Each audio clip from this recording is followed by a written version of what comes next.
Ini nama Allah, ada khasiatnya, ada faidahnya. Orang yang membaca 40 kali, 40 kali dalam 40 hari kada boleh putus, maka dia akan jadi orang yang ditolong oleh Allah, jadi orang yang dimuliakan oleh Allah Subhanahu wa ta'ala.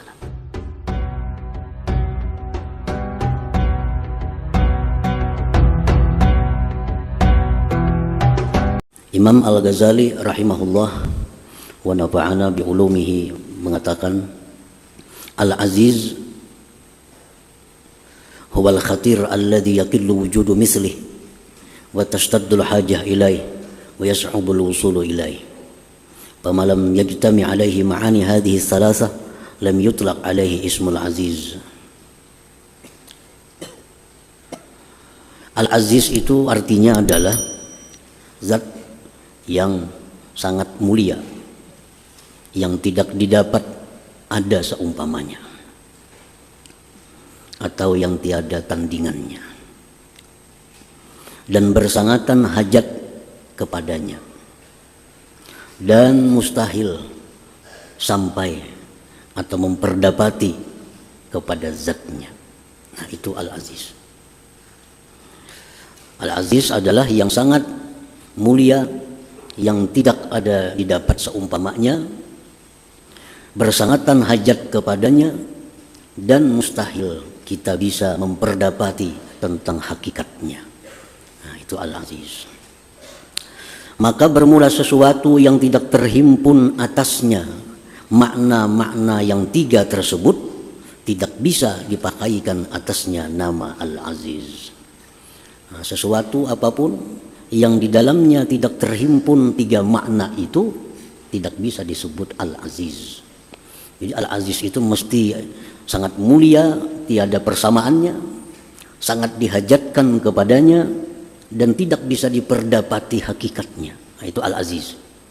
Apabila ada sesuatu yang tidak terhimpun tiga perkara itu, tidak bisalah disebut dengan Al-Aziz. Oleh karena itu, Al-Aziz ini hanya nama Allah Subhanahu wa ta'ala. Para muhibbin rahimakumullah, kasyamsi la nazira laha wan naf'u minha azim wal hajah syadidatun ilaiha lakin la tusafu bil izzah li'annaha la yas'ubul wusul ila musyahadatiha. Contohnya seperti matahari. Matahari itu tiada tandingannya. Matahari tidak ada tandingannya. Kita kada pernah melihat matahari dua. Matahari hanya satu. Dan lagi matahari itu sangat diperlukan kepadanya. Sangat diperlukan matahari itu. Tetapi tidak mustahil memperdapati matahari itu. Kita bisa melihatnya. Dan dengan kecanggihan ilmu pengetahuan, matahari bisa diketahui berapa besarnya, berapa beratnya, berapa bobotnya, berapa jaraknya dari bumi ke matahari, diketahui. Nah, oleh karena itu matahari ini tidak bisa dinamakan Al-Aziz. Walaupun kada ada tandingan, walaupun sangat diperlukan, tapi bisa diperdapati. Nah, bisa diperdapati. Kita bisa melihat matahari. Nah, berarti kada bisa matahari ini dinamakan Al-Aziz. Air contohnya lagi, banyu. Tiada tandingan. Banyu kada ada tandingannya. Dan lagi banyu sangat dihajatkan, air sangat dibutuhkan oleh manusia, oleh binatang-binatang lainnya, oleh pohon-pohonan. Air sangat dihajatkan, tetapi air bisa diperdapati. Nah, air bisa kita sentuh, air bisa kita rasa, air bisa kita lihat. Oleh karena itu, air tidak bisa dinamakan Al-Aziz. Jadi Al-Aziz itu mutlak adalah hanya nama Allah Subhanahu wa ta'ala. Karena hanya Allah yang maha mulia, tidak ada tandingan, yang sangat dihajatkan kepadanya, dan tidak akan bisa siapapun memperdapati tentang hakikat Allah Subhanahu wa ta'ala. Rasulullah SAW pernah bertanya kepada Jibril, ujar Nabi kita, hal tara rabbak, wahai Jibril, adakah engkau pernah melihat Tuhan engkau? Apakah engkau pernah melihat Tuhan engkau? Jibril menjawab, inna baini wa bainahu la sab'ina hijaban min nur, law ra'aitu adnaha lah taraktu Ujar Jibril, antaraku dan antara Tuhan itu ada 70 dinding dari cahaya. Andai kata aku melangkah satu langkah, aku pun terbakar karenanya. Nah, Jibril sendiri orang yang sangat dihormati, yang sangat dekat kepada Allah, Sayyidul Malaikat, penghulu malaikat, kada pernah bisa bertemu dengan Allah, kada akan bisa memperdapati Allah Subhanahu wa taala sesungguhnya hakikatnya itu. Nah, oleh karena itu Allah Al-Aziz. Para muhibbin rahimakumullah. Jadi Al-Aziz artinya demikian, seseorang yang sangat mulia, maha mulia, yang tidak ada tandingan, kada ada saingan, lagi diperlukan dan kada bisa diperdapati. Seseorang seperti ini berpotensi, sangat berpotensi untuk berbuat semaunya. Kalau orang tuh mulia, tidak ada tandingan, semuaan orang perlu kepadanya, dan dia kada bisa diperdapati, maka orang seperti ini sangat kemungkinan akan berbuat semena-mena. Raja aja misalnya, raja ini kada ada saingannya dan diperlukan oleh semua orang, dan rakyat kada akan bisa menjangkau raja itu. Nah, raja seperti ini sangat berpeluang untuk berbuat kezaliman, sangat berpeluang. Nah, oleh karena itu Allah Subhanahu wa taala di dalam kitab suci Al-Qur'an seringkali mensifatkan Al-Aziz ini dengan sifat Al-Hakim. Dalam Quran, ujar para ulama yang menghitung lebih 40 kali disebut Al-Aziz itu berdampingan dengan Al-Hakim. Innallaha kana azizan hakima. Wallahu azizun hakim. Antal azizul hakim. Hakim apa artinya? Maha bijaksana. Hakim maha bijaksana. Nah, jadi Allah Subhanahu wa taala itu walaupun punya nama Al-Aziz, punya nama Al-Aziz, maha mulia, tidak ada tandingan, sangat diperlukan, tidak bisa diperdapati. Tapi jangan sekali-kali kita menyangka bahwa Allah itu akan berbuat semaunya. Nah, karena di belakang Al-Aziz itu ada Al-Hakim. Al-Azizul Hakim, Allah maha mulia, maha bijaksana. Nah, jadi mustahil Allah itu berbuat zalim kepada makhluknya. Mustahil Allah berbuat aniaya kepada makhluknya. Walaupun andai kata Allah berbuat apapun, dia bisa, mampu. Tetapi Al-Hakim itu ada di belakangnya, Al-Azizul Hakim. Ada lagi Al-Aziz ini disifatkan dengan Ar-Rahim, Al-Azizur Rahim, maha penyayang. Nah, maha penyayang. Jadi Allah yang sedemikian mulia, yang sedemikian terhormat, yang sedemikian tinggi derajatnya, yang sedemikian dihajatkan, tapi Ar-Rahim, penyayang. Nah, jadi hilang dalam hati kita prasangka-prasangka bahwa Allah itu akan berbuat sesuatu yang mungkin sifatnya adalah aniaya atau kezaliman. Karena di belakangnya Al-Aziz ada Ar-Rahim. Dalam ayat lain Allah mensifatkan Al-Aziz dengan Al-Ghafur, Al-Azizul Ghafur. Dalam Quran disebut Al-Azizul Ghafur. Allah maha mulia, maha ini, maha itu, tapi Al-Ghafur, maha pengampun. Maha pengampun. Lalu orang yang dulu dalam hatinya ada takut kepada Allah, karena mengetahui Allah punya nama Al-Aziz, ada takut dalam hatinya, takut itu akan sirna begitu dibaca selanjutnya Al-Ghafur, maha pengampun. Dulunya takut kita mendengar bahwa Allah punya nama Al-Aziz yang begitu mulia, begitu tinggi, tidak ada tandingannya. Tapi di belakang Al-Aziz disifatkan Ar-Rahim, Allah itu penyayang. Ketakutan itu akan hilang dalam hati kita kepada Allah Subhanahu wa taala. Jadi ada keseimbangan. Begitu kita mendengar, membaca Allah itu Al-Aziz, hati kita takut kepada Allah. Begitu Ar-Rahim atau Al-Hakim, hati kita berharap kepada Allah Subhanahu wa taala. Jadi ada antara takut dan harap di dalam hati kita.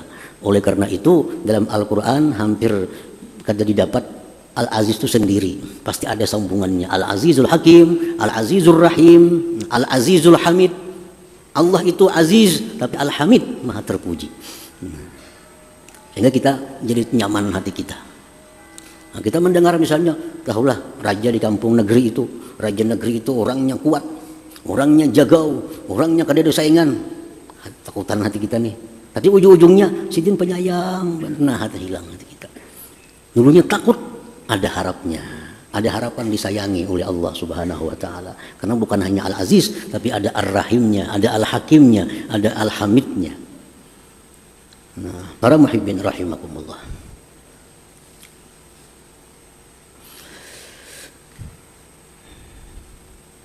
Al-mu'min bismillahil aziz ay ya'taqida ma qaddamna bayana. Orang yang beriman dengan nama Allah Al-Aziz, bahwa dia mengiktikadkan dalam hatinya sesuatu yang telah kami jelaskan tadi. Kita sudah mengiktikadkan, sudah meyakinkan bahwa Al-Aziz itu adalah maha mulia, tidak ada seumpamanya. Semua orang berhajat kepadanya, tidak bisa diperdapati zatnya. Nah, kita beriman, kita percaya Al-Aziz itu demikian maknanya. Biasanya secara singkat disebut yang mulia. Aziz maknanya yang mulia, itu ringkasnya. Tapi kalau sebenarnya Al-Aziz itu ya demikian tadi, ada 3 kumpulan makna di dalamnya. Nah, kita i'tikadkan itu dalam hati kita bahwa Al-Aziz yang demikian 3 perkara tadi. Jadi kalau kita beriman dengan nama Allah Al-Aziz, pertama kita mesti mengiktikadkan makna-makna yang terkandung di dalam Al-Aziz itu. Satu itu. Nah, yang kedua, kalau kita beriman kepada Al-Aziz, wa ayyata'azzaza billahil aziz la bi khalqillah, bahwa dia mencari kemuliaan dengan Allah Al-Aziz, bukan dengan makhluk Allah Subhanahu wa ta'ala. Mencari kemuliaan. Kita ini semuaan disuruh mulia, jadi orang yang mulia. Agama melarang kita menjadi orang yang hina. Kita disuruh jadi orang yang mulia. Cuma mulianya dengan apa? Jangan mulia dengan harta. Jangan mulia dengan harta. Orang yang mulia dengan harta kada akan abadi kemuliaannya. Begitu hartanya habis, habislah kemuliaannya. Atau hartanya ada, orangnya mati, matilah kemuliaannya. Adalah orang kaya, kuburnya dihormati orang. Adakah orang kaya kuburnya diziarahi orang? Kenapa sebabnya? Karena dia mulia hanya dengan hartanya. Begitu dia berpisah dari harta, hilang kemuliaannya. Beda dengan orang yang mulianya billah dengan Allah. Hayatuhu wa mautuhu aziz, hidup matinya mulia. Orang yang mulia dengan Allah. Nah, kita lihat Datuk Kalampayan contohnya, ratusan tahun sudah meninggal, wafat. Kita kada tahu kayak apa Sidin, karena kita kada semasa. Tetap orang ziarah ke kubur Sidin, kanak-kanak, nang tuha, nang anum, bini-bini memuliakan. Mereka kada tahu kayak apa, karena Datuk Kalampayan tuh kada tahu, kada juga. Kada tahu kayak apa Sidin tuh orangnya, kada tahu. Suara dengar suara Sidin kada biasa. Tapi Allah yang memuliakan, karena beliau itu mulianya billah dengan Allah, bukan dengan harta. Bukan dengan harta. Nah, jadi orang yang beriman kepada Al-Aziz yang maha mulia, nah, dia mesti mencari kemuliaan dirinya itu billah dengan Allah. Dengan Allah. La bi khalqillah, tidak dia mulia dengan makhluk Allah. Orang yang mulia karena dia berteman dengan orang yang mulia. Nah, dia mencari kemuliaan, mendekatkan diri kepada orang mulia. Begitu orang mulia yang didekatinya itu mati, matilah kemuliaannya. Mati. Orang yang mulia karena pangkat dan kedudukannya, begitu habis masa jabatannya, hilanglah kemuliaannya. Hilang kemuliaannya. Wa ayyata'azzaza billahil aziz la bi khalqillah. Nah, bagaimana caranya supaya kita ini menjadi orang yang mulia billah dengan Allah? Jangan jadi orang mulia dengan harta, bukan jadi orang mulia dengan kedudukan tahta, bukan menjadi orang mulia karena kawan. Nah, kita menjadi orang yang mulia billah dengan Allah, wa dzalik bi ayyuti Allah taala. Caranya hanya satu, yaitu taat kepada Allah Subhanahu wa ta'ala. Bila kita taat kepada Allah, kita akan jadi orang yang mulia, mulianya billah, bukan dengan yang lainnya. Sunan Ampel contohnya, itu orang yang mulianya billah dengan Allah, bukan dengan harta, bukan dengan tahta. Berapa abad Sunan Ampel itu meninggal, kita kada tahu. Tetap kita datang ke sana menghormati, ziarah, mendoakan. Kenapa sebabnya? Karena ini orang yang mulianya mulia billah dengan Allah. Allah kada akan binasa, Allah kada akan pernah hilang. Maka orang yang mulia dengan Allah pun kemuliaannya kada akan pernah binasa, kada akan pernah hilang. Qala Rasulullah sallallahu alaihi wasallam, yaqulullahu ta'ala, Rasulullah bersabda, Allah berfirman, ujar Tuhan, Annal Aziz man arada izzat darain falyuti'il aziz, rawahul Khatib Al-Baghdadi. Allah berfirman, Annal Aziz, aku ujar Tuhan Al-Aziz. Aku adalah orang yang mulia, yang tidak ada tandingan, yang semua orang berhajat kepada aku, dan orang kada akan bisa memperdapati tentang diriku. Al-Aziz. Man arada izzat darain, siapa yang ingin mulia dunia akhirat, fal yuti'il aziz, hendaklah dia taat kepada Al-Aziz.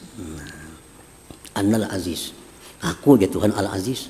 Siapa hendak, man arada, siapa yang menghendaki kemuliaan dunia akhirat, fal yuti'il aziz, taatlah dia kepada Al-Aziz. Kita akan jadi orang mulia baik di dunia maupun sesudah mati, sesudah kita di alam barzah sampai di akhirat nantinya, tetap menjadi orang mulia kalau kita mulia dengan Allah Subhanahu wa ta'ala. Nah, yang ketiga, kalau kita beriman dengan Al-Aziz, ay yahtaja ilaihi ibadullah fi ahammi umurihim al-hayatil ukhrawiyah was sa'adatil abadiyah. Kalau kita beriman kepada Al-Aziz, maka kita ini menjadi orang yang diperlukan oleh hamba-hamba Allah. Nah, kita jadi orang yang dibutuhkan oleh hamba-hamba Allah,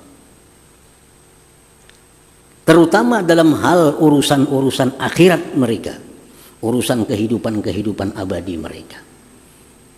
Jadi orang yang beriman kepada Al-Aziz, dirinya itu akan menjadi bermanfaat. Dirinya akan dibutuhkan orang terutama tentang hal ihwal yang bersangkutan dengan akhirat. Orang bertakun, ya apa ini hukumnya, boleh kada? Nah, kalau kita beriman dengan Al-Aziz, maka orang akan membutuhkan kita untuk menyelesaikan masalah-masalah akhirat yang ada pada orang itu.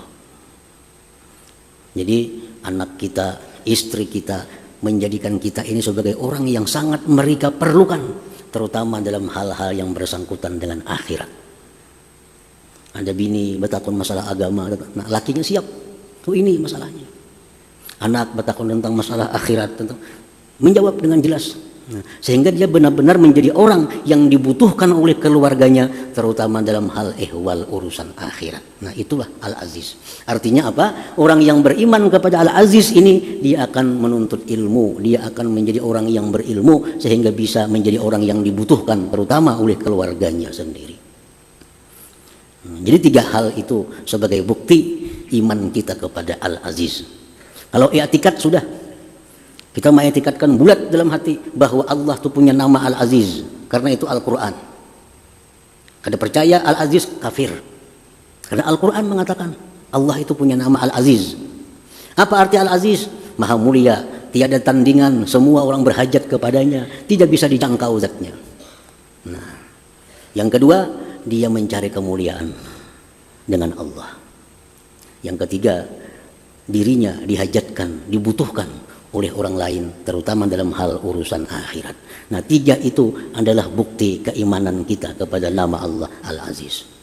Para muhibbin hadirin hadirat yang dimuliakan Allah, Imam Ismail An-Nabhani menyebutkan dalam kitab beliau Sa'adatud Darain tentang nama Allah Al-Aziz ini. Nah, ini nama Allah Al-Aziz ada khasiatnya, ada faidahnya. Ujar Sidin dalam kitab itu, "Faman zakarahu arba'ina yauman fi kulli yaumin arba'ina marrah a'azzahullah wa a'anahullah wa lam yuhwijhu ila ahadin min khalqih." Artinya, orang yang membaca Ya Aziz 40 kali 40 hari. Dalam 40 hari kada boleh putus. Maka dia akan jadi orang yang ditolong oleh Allah. Jadi orang yang dimuliakan oleh Allah Subhanahu wa taala. Nah, jadi caranya membaca itu kita ambil waktu dalam 24 jam, mana waktu kira-kira yang kita bisa istiqamah selama 40 hari. Nah, kita cari waktu. Apabila kira-kira kita bisa melaksanakannya selama 40 hari, jangan putus. Ya Aziz. Nah, di waktu kita membaca Ya Aziz, di dalam hati kita, a'izzani bik, a'izzani bik. Ya Aziz, a'izzani bik, muliakan aku dengan engkau. Ya Aziz, a'izzani bik, a'izzani biknya dalam hati. Ya Aziznya diucapkan. Ya Aziz, a'izzani, ya Aziz, a'izzani, ya Aziz, a'izzani. Nah, 40 kali aja, 40 hari. Kita akan jadi orang yang ditolong oleh Allah Subhanahu wa taala. Ini bagus dibaca kanak-kanak hendak menghadapi ulangan, menghadapi ujian atau apa, atau menghadapi ada hal-hal yang perlu pertolongan Allah Subhanahu wa taala yang luar biasa. Nah, amalkan selama 40 hari. 40 kali. Jangan meleset. Bila meleset bahasa pulang kayaknya. 30 hari sudah mengamalkan nih, 30 hari sudah putus sehari. Nah, bahasa pulang maka ini 40 kali, 40 hari. Nah, jadi ya Aziz a'izzani, ya Aziz a'izzani, ini dalam hati ya. Ya Aziz a'izzani, wahai zat yang maha mulia, muliakanlah aku dengan engkau, bukan dengan harta, bukan dengan pangkat. Nah, ya Aziz a'izzani, ya Aziz yang mulia, muliakan aku bika dengan engkau. Ya Aziz a'izzani bika. Habis 40 hari. Nah, kayaknya minggu berikutnya mulai pulang 40 hari. Jangan putus pulang. Nah, ini pagat sehari, untung 40 hari. Nah, sambung pulang kayaknya 40 pulang. Menyambungnya mesti 40 juga, jangan kurang pada 40. Nah, kayaknya habis jadi amaliyah lah, jadi wiritan. Nah, a'azzahullah, Allah akan muliakan dia, wa a'anahu, Allah akan